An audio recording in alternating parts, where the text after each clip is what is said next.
Good morning. Today we will see bearing with a probability of survival other than 90%.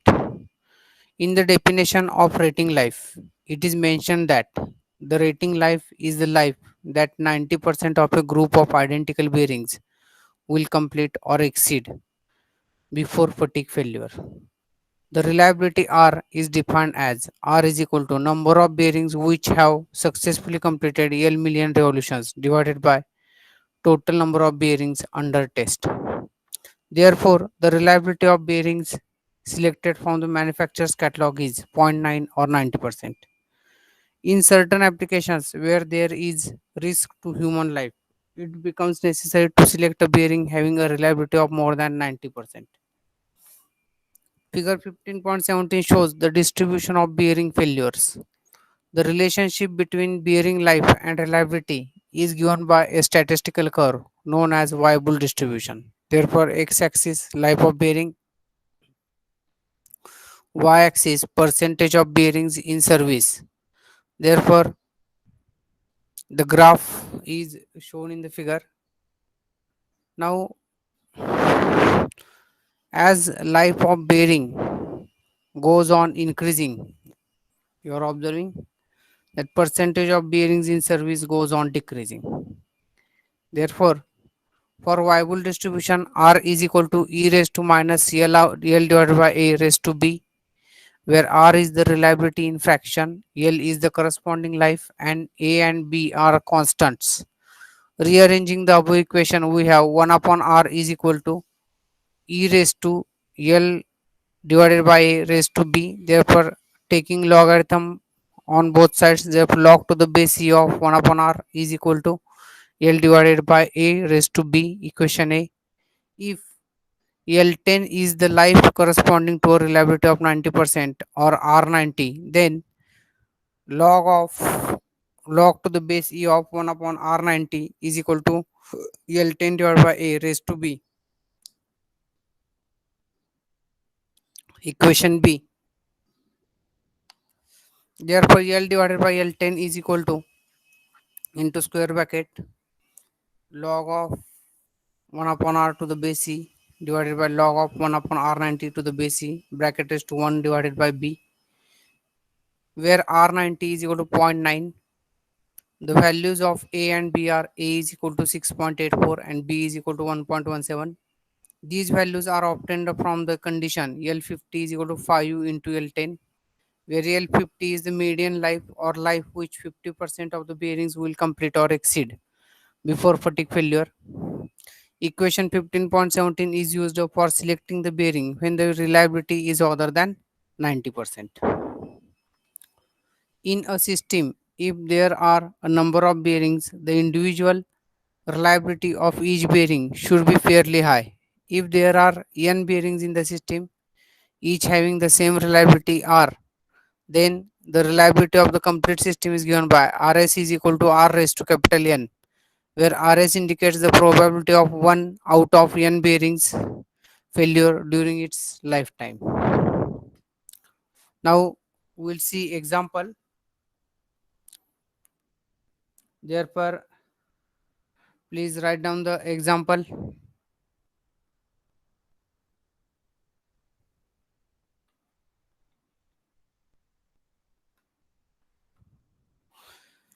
A single row deep groove ball bearing is subjected to a radial force of 8 kN and a thrust force of 3 kN. The values of x and y factors are 0.56 and 1.5 respectively.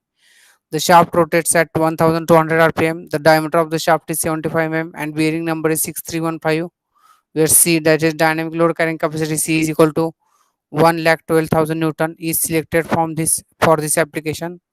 First, estimate the life of this bearing with 90% reliability. Second, estimate the reliability for 20,000 hours of life. Therefore, write down the problem, we'll solve it.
Therefore, I think you have written the problem. Now we will solve it.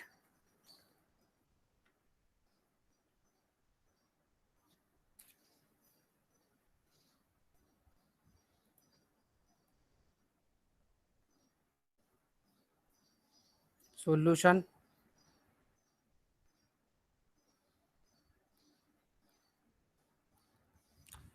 First of all, given data. Now they have given radial force means Fr. Fr is equal to 8 kilonewton. Then they are given thrust force. Thrust force means axial force is equal to 3 kilonewton.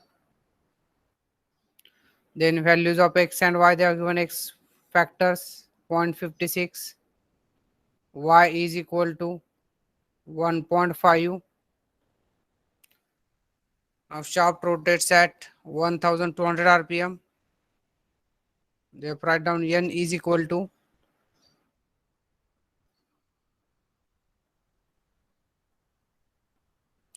diameter of the shaft d is equal to 75 mm.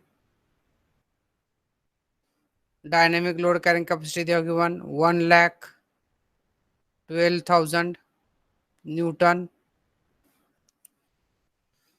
Now we'll find out L10. Therefore, L10 is equal to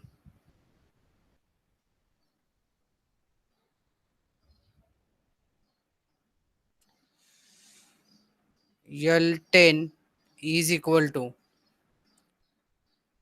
C upon P bracket raised to 3.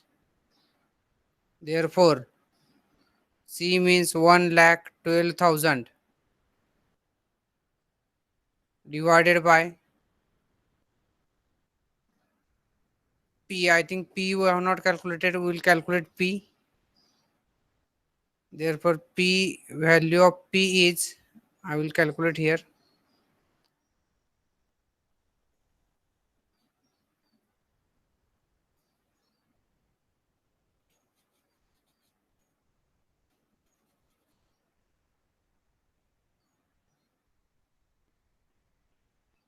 Here I will calculate. P is equal to XFR plus YFA. Therefore, substitute the values. X means 0.56 into 8,000 plus 1.5 into 3,000. Therefore, P is equal to, we are getting 8980 Newton. Therefore, substitute this value here, 8980 raised to 3.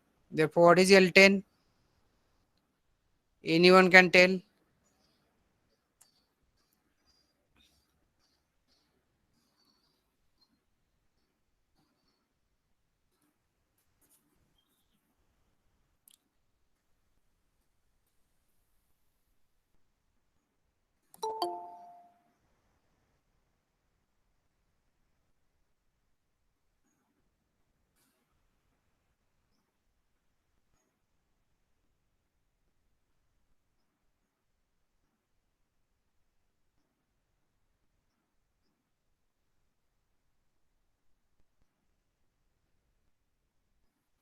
Hello, what is L10?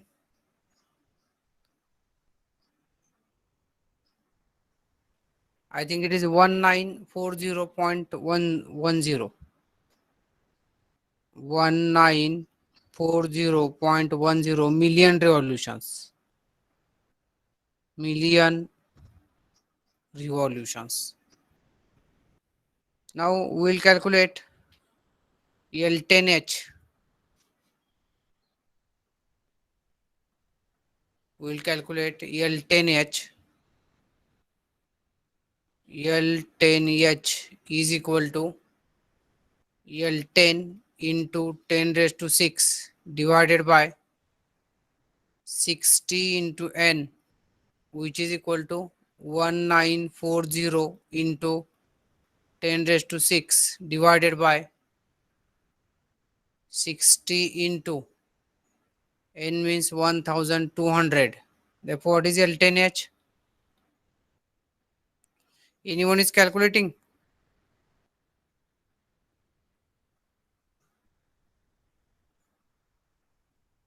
Hello?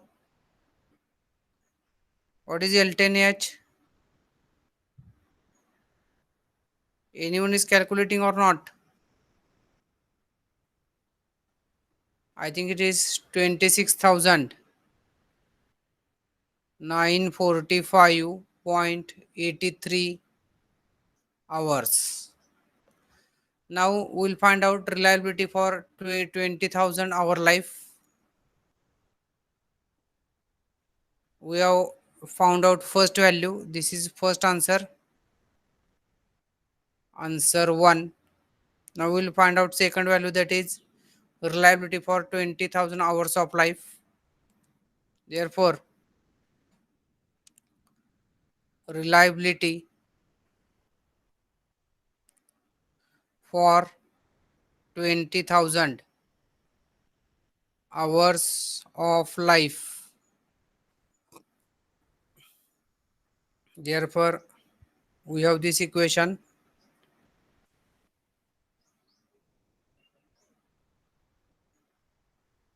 L divided by L10 is equal to square bracket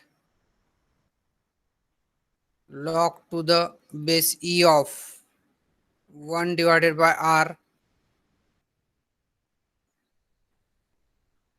divided by log to the base E of 1 divided by R90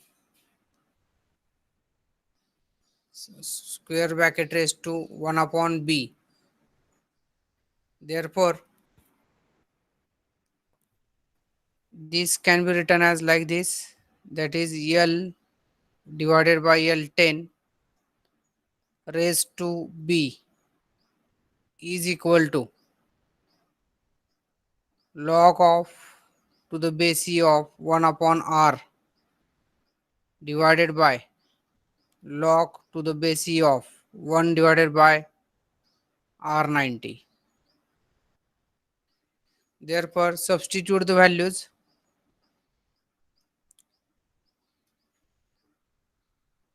Therefore, write down here substituting the values.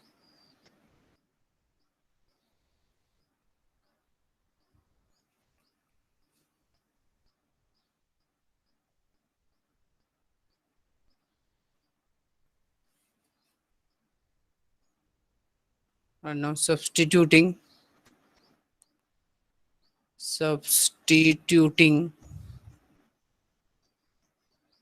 the values. L is equal to 20,000 hour. L10 is equal to 26,945.83 hours. Then R90 is equal to 0.9. B is equal to 1.17. Therefore, we will substitute the values. 20,000 divided by 26,945.83 raised to 1.17 is equal to log to the base E of 1 divided by R divided by log to the base E of 1 divided by 0.9. Therefore, we have to find out value of R. What is the value of R? Anyone can tell? R is equal to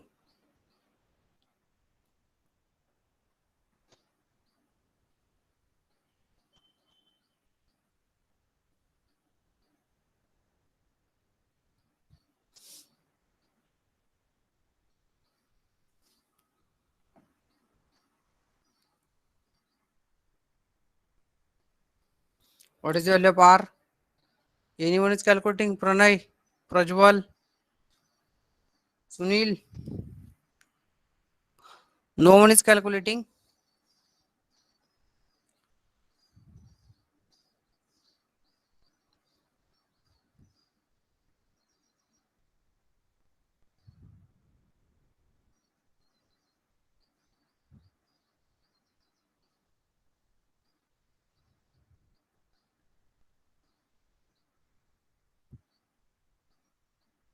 What is the value of R? I think it is 0.9283, which is equal to 92.83%. Therefore, this is the first example. I think you have written. Now, this is next example. A ball bearing subjected to a radial load of 5 kN is expected to have a life of 8000 hours at 1450 rpm with a reliability of 99%. Calculate the dynamic load capacity of the bearing so that it can be selected from the manufacturer's catalog based on a reliability of 90%. Therefore, please write down the problem. I will wait.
Hello. Therefore,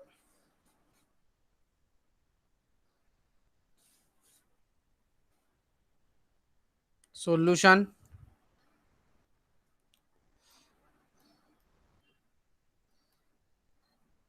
given data, radial load, that is Fr, is equal to P is equal to 5 kilonewton, which is equal to 5000 Newton. Then life, they have given LH, which is equal to 8000 hours. Then RPM, they have given RPM N is equal to 1450 RPM. Then R99, they have given R99 is equal to 0.99, and we have to found out. Similarly, R90 also they are given 0.9. We have to find out L90. Therefore, L99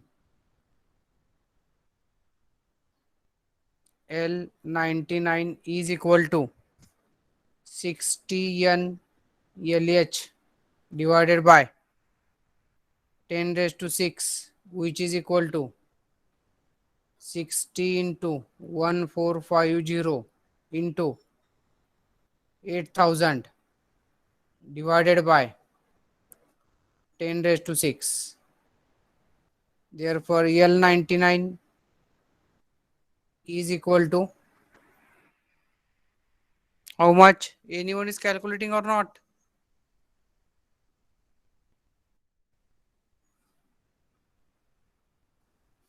Hello, please tell the answer.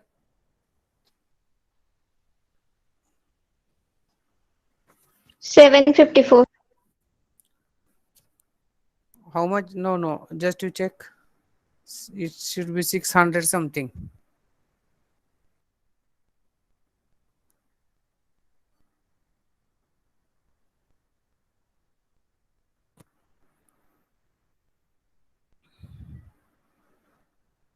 $696. Correct. 696 million revolutions. Million revolutions. Now we will use the formula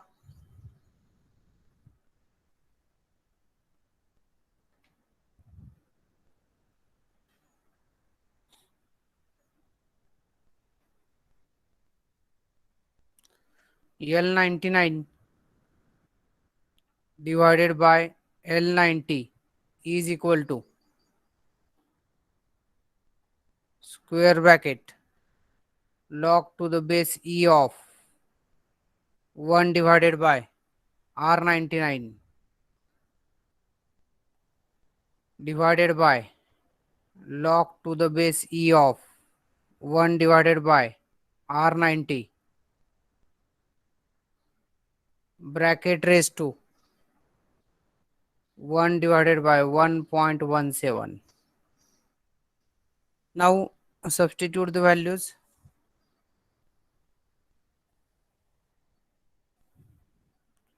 L99 we have got, that is 696. 696 divided by L90 is equal to log to the base E of 1 upon 0.99 divided by log to the base E of 1 divided by zero point 0.9 raised to 1 divided by 1.17. Therefore, please calculate 696 divided by L90.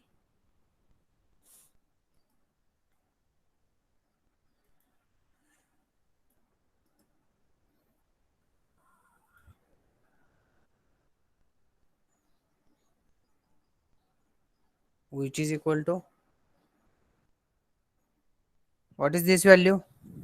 I think it is 0.1342. Therefore, L90 is equal to 696 divided by 0.1342. Therefore, L90 is equal to how much? 5186.29 million revolutions. Therefore, this is L90. Now, we have to calculate dynamic load capacity. Dynamic load capacity formula C is equal to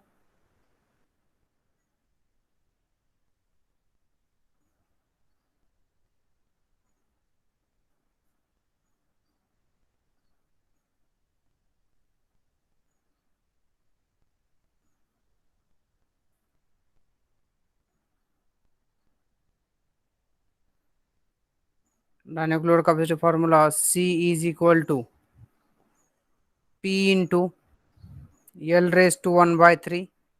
Therefore, P is equal to 5000 into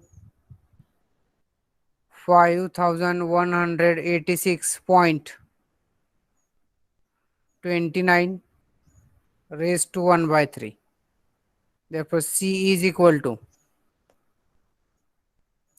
I think it is 86,547.7 Newton. Therefore, this is the our answer. Please write down.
Therefore, now next point, bearing failure causes and remedies.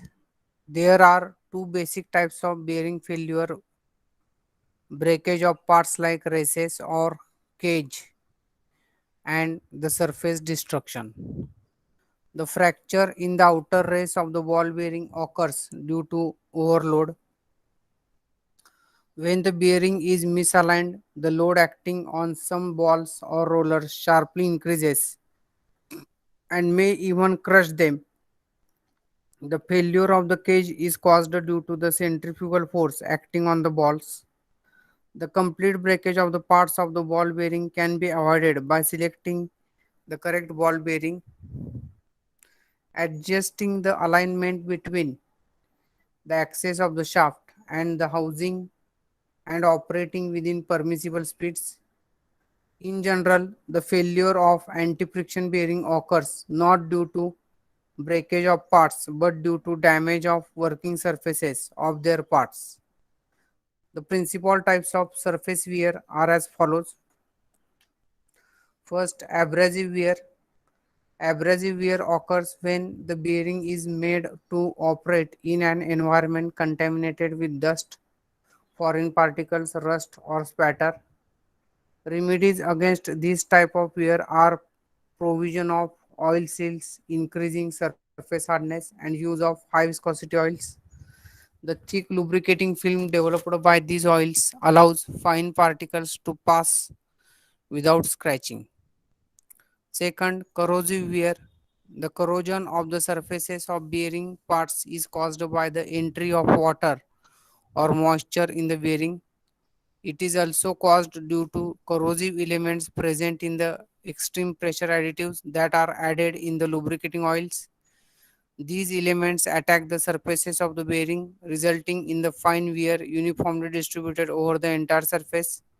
Remedies against this type of wear are providing complete enclosure for the bearing free from external contamination, selecting proper additives, and replacing the lubricating oil at regular intervals. Next, pitting. Pitting is the main cause of the failure of anti-friction bearings. Pitting is a surface fatigue failure which occurs when the load on the bearing part exceeds the surface endurance strength of the material. This type of failure is characterized by pits which continue to grow, resulting in complete destruction of the bearing surfaces. Pitting depends upon the magnitude of Hertz contact stress and the number of stress cycles. The surface endurance strength can be improved by increasing the surface hardness. Next, scoring. Excessive surface pressure, high surface speed, and inadequate supply of lubricant result in breakdown of the lubricant film. This results in excessive frictional heat and overheating at the contacting surfaces. Scoring is a stick slip phenomenon in which alternate welding and shearing takes place rapidly at high spots. Here, the rate of wear is faster. Scoring can be avoided by selecting the parameters such as surface speed, surface pressure, and the flow of lubricant in such a way that the resulting temperature at the contacting surfaces is within permissible limits.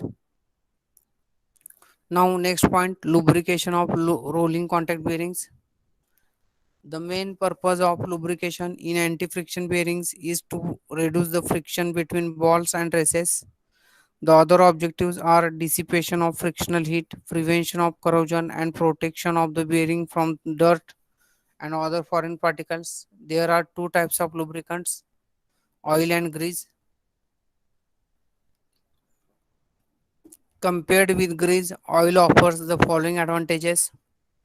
First, it is more effective in carrying frictional heat. Second, it fits more easily into contact areas of the bearing under load.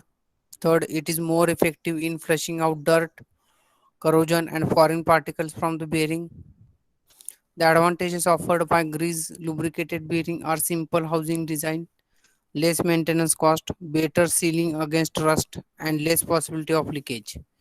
The guidelines for selecting the lubricant are as follows. First, when the temperature is less than 100 degrees Celsius, grease is suitable, while lubricating oils are preferred for applications where the temperature exceeds 100 degrees Celsius. Second, when the product of bore in mm and speed, that is in rpm, is below, bore into speed is below 2 lakh, grease is suitable. For higher values, lubricating oils are recommended. Grease is suitable for low and moderate loads, while lubricating oils are used for heavy duty applications. If there is a central lubricating system which is required for the lubrication of other parts, the same lubricating oil is used for bearings, for example, gearboxes. The choice of lubricating oil is necessary for high speed, heavy load applications, while in the remaining majority of applications, grease offers the simplest and cheapest mode of lubrication. Now, the last point in this chapter, that is mounting of bearing. The inner race of the bearing is fitted on the shaft by means of an interference fit. It prevents the relative rotation of and the corresponding wear between the inner race and the shaft. Tolerances for shaft diameter corresponding to this type of interference fit are given in the manufacturer's catalog. Care should be taken to select the fit in such a way that it provides sufficient tightness to give a firm mounting, and at the same time it is not too tight a fit to cause deformation of the inner race and destroying clearance between the rolling elements and the races. The outer race is also mounted in the housing with interference fit, but to a lesser degree of tightness than that of the inner race. Insufficient tightness of the outer race in the housing seat may cause creep. In bearing terminology, creep is slow rotation of the outer race relative to its seating. It is caused when shaft is subjected to external force that rotates and changes its direction. When two bearings are mounted on the same shaft, the outer race of one of them should be permitted to shift axially to take care of axial deflection of the shaft caused either by thrust load or by the temperature variation. It is necessary to position the inner and outer races axially by positive means. There are several methods such as providing shoulders for the shaft or the housing, lock nuts, snap ring or cover plates as shown in figure. The basic principle is to restrict the displacement of the inner as well as outer race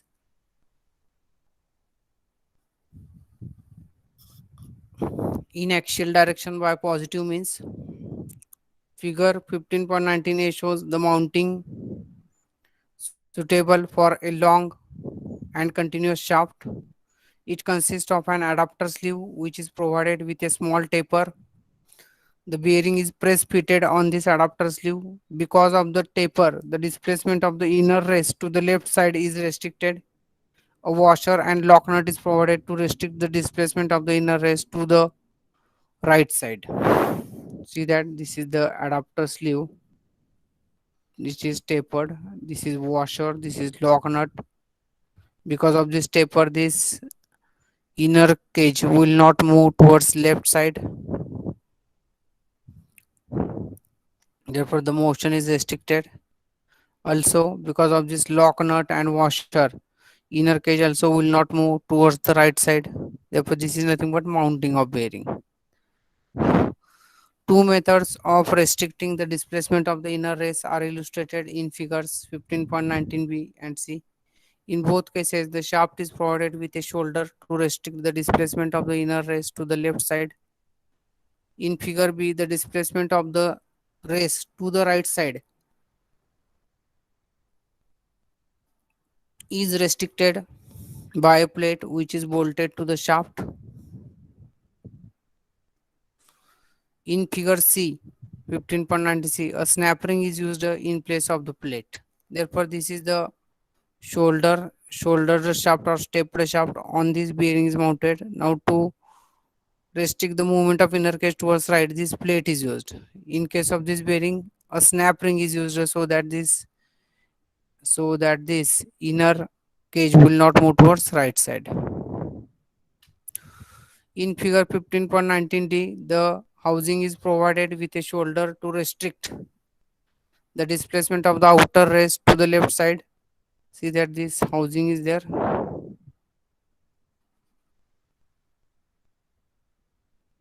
This housing is there. This outer race cannot move towards left side because of this shoulder. The cover plate is bolted to the housing. This is the cover plate. Commercial oil seal unit is used to prevent the leakage of lubricating oil. The shoulders for the shaft and housing bore have standard dimensions which can be obtained from the manufacturer's catalog. Shafts and spindles in machine tools and precision equipment should rotate without any play or clearance, either in axial or radial direction. This is achieved by preloading the ball bearings. The objective of preloading is to remove the internal clearance usually found in the bearing. Preloading of cylindrical roller bearing is obtained by the following methods. The roller bearing is mounted on a taper shaft or sleeve, which causes the inner race to expand and remove the radial clearance. The outer race is fitted in the housing bore by an interference pit. It causes the outer race to contract and remove the radial clearance. Ball bearings such as angular contact bearing are preloaded by axial force by tightening the lock nut during the assembly. It is essential to use the correct method of mounting and to observe cleanliness if the bearing is to function with satisfaction and achieve the required life. The precautions to be taken during the mounting operation are as follows. Mounting should be carried out in a dust free and dry environment. Machines which produce metal particles, chips, or sawdust should not be allowed in the vicinity of the mounting operation. Before assembly, the shaft and the housing bore should be inspected. The burrs on the shaft and the shoulder should be removed. The accuracy of the form and dimensions of the shaft and bearing seat in the housing should be inspected. Third, the bearing should not be taken out from its package until before it is assembled. The rust inhibiting compound on the bearing should not be wiped except on the outer diameter on bore surface. These inner and outer surfaces are cleaned with white spirit and wiped with clean cloth. Small bearings are mounted on the shaft with the help of a small piece of tube or ring. Blows are applied by means of a hammer on this tube or ring. Direct blows should never be applied to the bearing surface, otherwise, the race or the cage may get damaged. The tube or the metallic ring is placed against the inner race and the blows are applied with an ordinary hammer all around the periphery of the ring. Medium sized bearings are mounted on the shaft by pressing the tube or the metallic ring by means of a hydraulic or mechanical press. Large size bearing is mounted by heating it to 80 degrees Celsius to 90 degrees Celsius above the ambient temperature by induction heating and then shrinking it on the shaft. The bearing should never be heated by direct flame. The interference speed between the outer race and the housing is obtained by similar methods, that is by applying hammer blows on a metallic ring or tube which is in contact with the outer race, or by using hydraulic or mechanical press, or by heating the housing. Okay,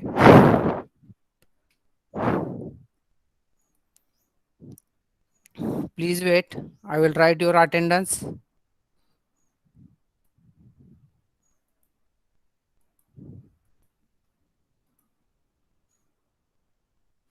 Please wait. Let me write your numbers.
Okay, we will stop here. Now in next 1 hour, I will provide the objective test on worm gear. Therefore, please solve that objective test. Also, I will provide objective test on bevel gear. Those who have not attempted, please solve it. We will stop here. Thank you very much.